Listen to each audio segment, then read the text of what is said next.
Okay, this is part two of my X-Men video and why I was upset.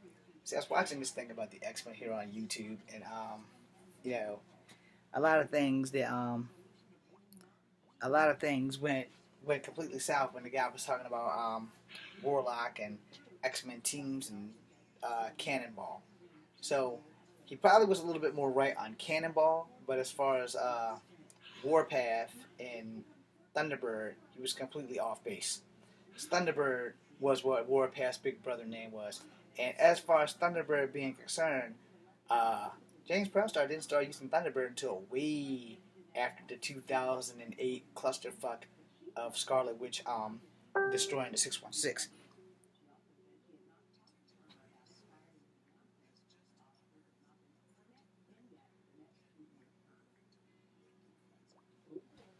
So anyway, you know, Thunderbird, John Proudstar, him and James Proudstar wasn't that far ahead of each other in age. Maybe 14 years if at best. Because John Proudstar died like in his 20s. He wasn't like Wolverine who became an X-Men like late in life. He was in there, and James was pretty young and he was still on the Apache reservation. I forgot when James joined the Hellions because he wasn't a member of X Force. First, he was a member of Hellions, just like Angelica Jones. Not to be mistaken with Jessica Jones. Angelica Jones, Firestar. She was a Hellion. She wasn't originally an X-Man until Spider-Man and His Amazing Friends cartoon came out, and then she dabbled with the X-Men a little bit, but she wasn't officially an X-Man. Now, Proudstar, on the other hand, was a member of the New Mutants when he joined X-Force. He was a New Mutant first. I forgot how Xavier um, convinced him that he wasn't guilty of his brother dying, and that basically the fault landed on whoever was flying the plane and Thunderbird doing the heroic thing. His brother didn't die in vain. His brother died saving members of the team from whatever the guy in the plane was planning on doing. And that brings up a very other thing that this guy who was putting his X-Men report out, he kind of left out some key things in X-Men life because he forgot about Proteus, the little kid with the big orange shield around him that can turn into energy and twist people inside out, and he messed with everybody. He was a very powerful mutant in how he was looking for his father, and the father of Mara McTaggart's son is who I'm talking about. Mara McTaggart's son was a mutant. Nobody knows how it was, but for a long time he also thought that Xavier was his daddy. But however, for those who don't know, Xavier does have at least three children, three of them. And I only really did research on one because I only know of one. It's the only one I've ever actually known. I just found out that he had two more kids. I didn't know that. But I guess it depends on the timeline or the alternate universe of the world or whatever. But no.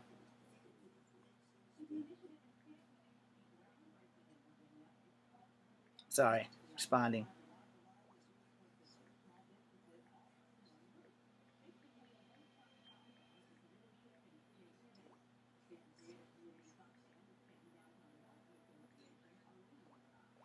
Anyway, so let me finish this up. She was the thing is they did with Thunderbird. Thunderbird died honorably, and with Xavier's children, Legion is getting a show, and Legion is, I guess, what you would call a class 9 or 10 mutant. He's not as powerful as the Phoenix because technically the Phoenix can't really be considered a mutant. She's more like a god or a universal being, and um,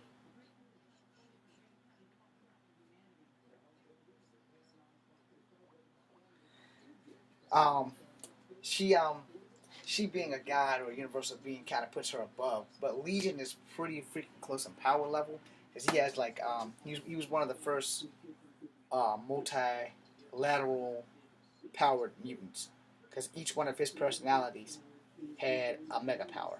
All right, Legion could control fire. He could control water. He was a telepath. He also was a telekinetic, and I'm missing one, but I know he had five powers, and each power had a personality. One of them was the young boy who didn't get to grow up with his father.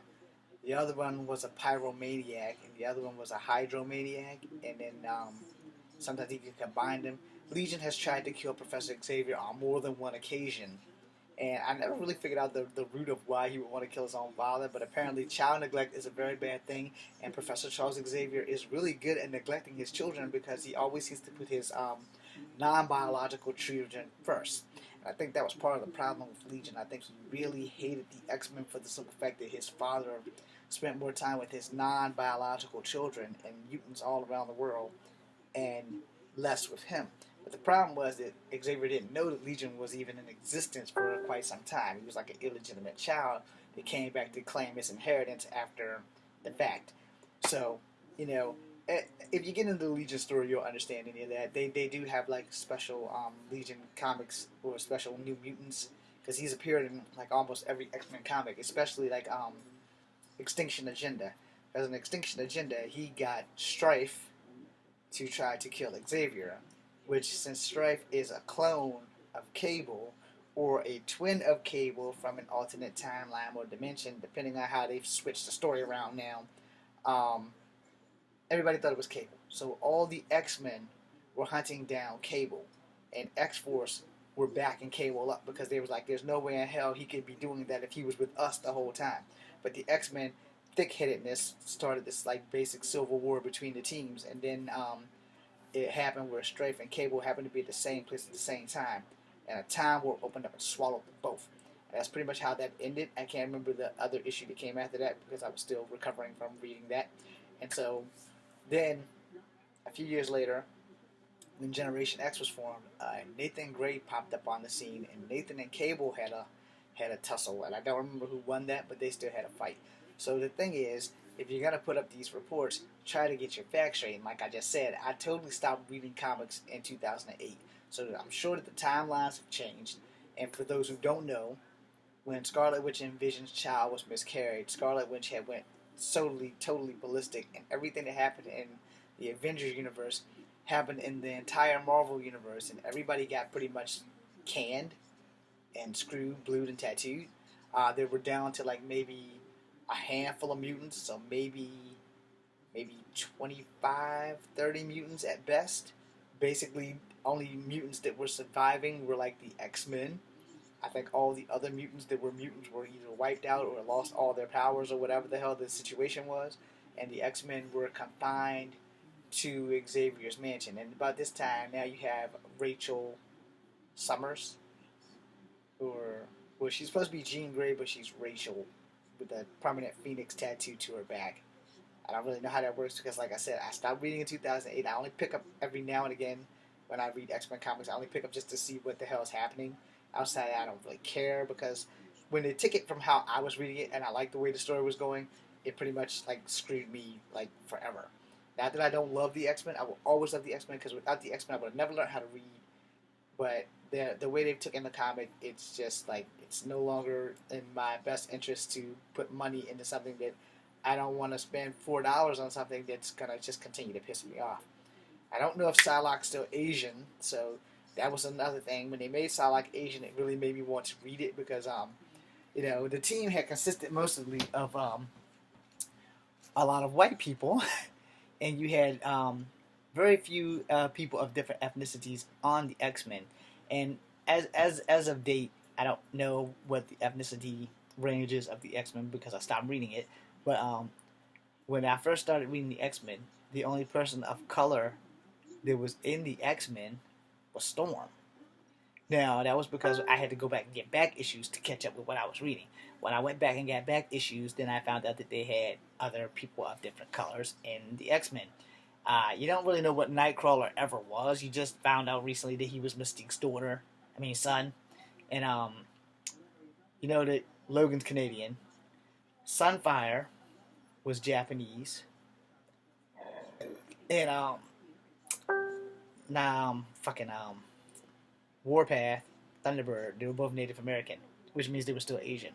As of the more recent years, they've picked up another Asian besides Psylocke, Northstar, who was a member of Alpha Flight. So, in case you don't know, if you're going to talk about the X-Men, you have to talk about Alpha Flight. Because Alpha Flight technically are the Canadian Avengers / X-Men team. But they're government funded, so they're not outlaws like the X-Men. And Alpha Flight and the X-Men have tangled. and usually it winds up with the Alpha Flight losing to the X-Men. And now, if you go back through your versus history of X-Men versus certain teams, X-Men have lost to the Fantastic Four. I found that hard to believe, but they have. X-Men have lost to the Avengers. I found that hard to believe, but they have. Do not tell me about the Inhumans because I haven't read the 4 books yet, but I'm going to. And X-Men have lost to uh, they lost to the Shi'ar Empire. I don't think they lost to the Starjammers, but they did lose to the Shi'ar Empire, and they lost to the Starjammers on the cartoon because the X-Men are human, just like Corsair, which is Cyclops' daddy and Havoc's daddy and um, Vulcan's daddy, but Adam X's daddy is the Ken. But his mom is Cyclops and the mom, which I don't know if he's even still in the X-Men books now. Extreme X, Adam X. So there are things that I'm not sure of, which is why I totally said no disrespect intended to this guy who posted up his stuff. But if you're gonna post up these comic book facts, at least tell the people the timeline. The only timeline I know is 616, which is ours. So outside of that, I have no freaking idea. But I have an ass load of comics that I can go in the basement and pull out anything on anything Marvel or DC. Now, I'm more Marvel than DC. My surrogate father left everything to me. He was more DC than Marvel. So, I still have to do some research on Cadillacs and dinosaurs, but I'm pretty sure it was a Marvel comic. I'm not going to swear to it, though, but I recently seen the cartoon on YouTube, and I was like, oh, cool, I remember this. And Hannah Dundee and Jack Chenrak are the only 2 people I remember from the whole show. It would be a great TV show. Netflix, I need a job. Anyway, I'm James Williams Jr. This is Kung Fu Havoc number 2. And I'm just saying, these are some of the things that he kind of missed on the X-Men thing. And if you're gonna miss it, it's cool. He's probably younger than I am. I'm 43, so I've had time to read mad X-Men comics. X-Men has always been my favorite. Had I not learned how to read from Spider-Man, I would have never knew about the X-Men. And had I not read Jonah Hex, I would have never picked up a Spider-Man book. So that's kind of how I started. I started off in DC. I ended in Marvel. I do still love DC. And I do still love Marvel. I'm just not investing my money into them. And I also love Dark Horse comics. And I will tell you guys right now, if you haven't read a Dark Horse comic, you are totally screwing yourself. Dark Horse has some awesome ass comics.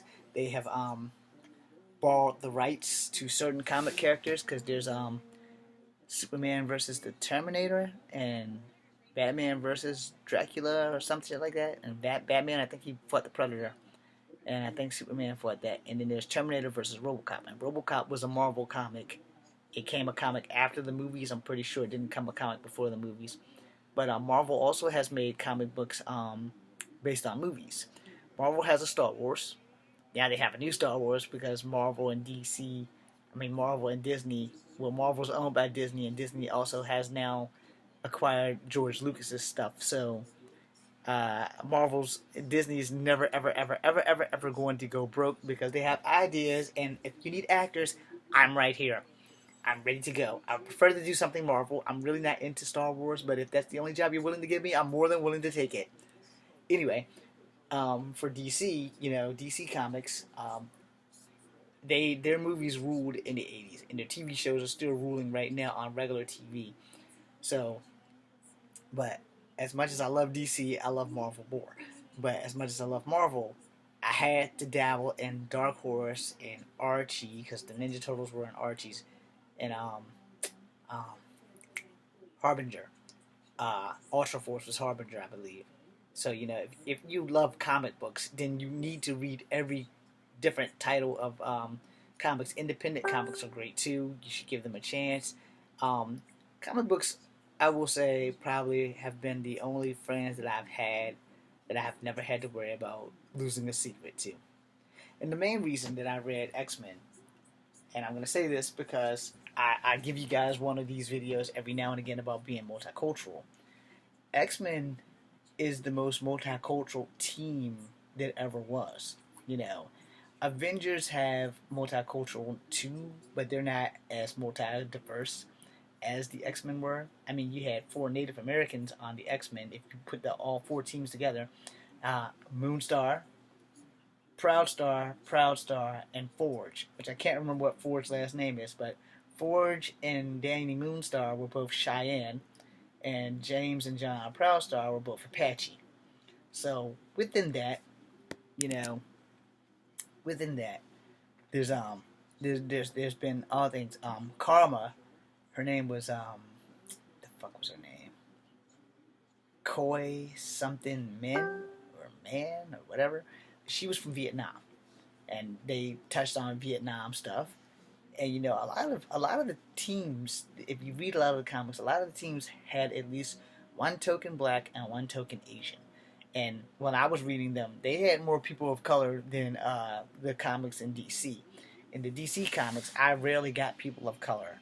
I didn't really see any Japanese people until like Batgirl. I think she's Korean. I can't think of her name right now, but her last name's not a Korean last name. But she has red hair, and she had a problem where she couldn't speak, but she could fight very well. Um, uh, Talia is also Asian, but she's from like India, but she's still Asian. And Ra's al Ghul, and let's see, in the Justice League itself, when it was on the regular cartoons and it was called Super Friends, you had Silver Samurai, not Silver Samurai. Damn it, what the hell was his name? Well, he had a whirlwind out his butt, just like the black guys, Black Bolt and Apache Chief. And when I found out that none of those guys were actually characters that were from actually the DC universe, it kind of hurt my feelings. But they were there because Hanna-Barbera said that we can't just have a team full of white people, which is pretty much the gist of it. And back then, excuse me, Cyborg was on the Super Friends. I had never seen him in a Teen Titan comic book ever. So I went back and started finding Teen Titan comic books, and he's there. But he wasn't in the original Teen Titans. So for those who don't know, no, he was not an original Teen Titan. The original Teen Titans were Wonderlass, Speedy, Robin, and Aqualad. And I'm sorry for jumping on that for us Marvel fans, but that just came to me, so I had to get it out. Now, as I close out, this was supposed to be mostly about Marvel and people messing up with their comic book facts. All right, hey, we're only human. I'm not trying to disrespect this guy, but he left off a whole lot of stuff about Marvel characters involving the X-Men. He left off the fact that there was like 5 comic books. So I'm gonna give you a recap one more time. It might have actually been 7 comic books. I gotta think it through. You'll count them as I name them. The first one was the Uncanny X-Men, and then later X Factor, New Mutants. Then later they became X Force, but before them there was Excalibur, and then there was the New Mutants, and then there was Generation X. And I could be wrong in the order of these. The classic X-Men came out somewhere between those other 3, so that's 8 titles right there. And then after that, there was this big writer strike fuck up thing about royalties and shit. And so each title had a different title because somebody became Exiles because it was EX something. Everything started being spelled with an E, except I think Excalibur was I think the only one that they changed to an X because Excalibur is spelled with an EX first anyway. So I think Excalibur had been canceled by that time too. Excalibur has been like in Alpha Flight. Both of them have been canceled more times than you can count. And I'm sitting there and I'm thinking, okay, well, Alpha Flight is basically a combo of what you would get if you were Canadian and you had the X-Men and Avengers together. That would be Alpha Flight. Alpha Flight's only had one title, which is Alpha Flight. And Excalibur was the other side of the world, the English version of the X-Men, formed by 2 X-Men, which was Kitty Pryde and Nightcrawler. And I'm just saying, if you're going to put out there, try to get as close to factual fact as possible. Now, I'm not disrespecting this guy because he did a good job. Because, like I said, he may know more about saying Guthrie than I do. But he left out the fact that later on, his sister Husk would join. Later on, a member of Bishop's family would come from the future to become an X-Man. They would find out that it was Mystique that betrayed the X-Men instead of Gambit. And all kinds of other things. And, I think that if you're going to put something up, you should probably try to be as factual as possible. And mostly importantly of all, you should mention that you're speaking of this timeline or that timeline. Everything I spoke of was from the 616, from the years 1999 all the way back to 1977, 75. After 2008, I pretty much was done reading comic books because Scarlet Witch totally screwed up everything. And I think the last comics I picked up were probably 2010, whenever the hell Onslaught came out. Like I said, I think 2010. I'm pretty sure 2008 was on my way out. So it was between 2008 and 2010 that I stopped reading them because I got tired of the story throwing me the finger. Everything was starting to go good. They cured the legacy virus. Psylocke dies from the legacy virus. Psylocke's about to marry Warren Worthington III. She dies. And then somewhere down the road, she pops back into existence. Still Asian, which was cool, and still the same personality and everything. Not being a badass, but still being Betsy Braddock, but in a badass assassin's body who knew how to defend herself. And it just kept going. You would get into it, and then the comic would literally give you the finger. It would be getting good, and it would go in a whole different direction. So I don't know what the hell was going on, which is why, as much as I love the X-Men, I had to stop. So the next time I bring on a report of anything, it'll probably be after I read The Death of X. I don't know what they're going to do with the X-Men, so I'm going to have to read The Death of X and then get the first book that comes off the shelf about what happened, was the aftermath, and then I'll probably not pick up another X-Men comic forever after that, unless they like redo everything and like change it back to how it was when I was starting to get tired of reading it because they like totally fucked me over. Anyway, I'm James Williams Jr. This is Kung Fu Havoc number 2, and again, let me pitch this one more time. Marvel, if you're responsible for Cadillacs and dinosaurs, I need a job. I would love to play Jack Tenrak or the black guy that was in there. I don't know his name. I'm not playing Hannah Dundee. Not enough makeup in the world can make me look as pretty as her. And secondly, I don't want to kiss any men. So, if you're looking for a series to do, Cadillacs and Dinosaurs, I need a job.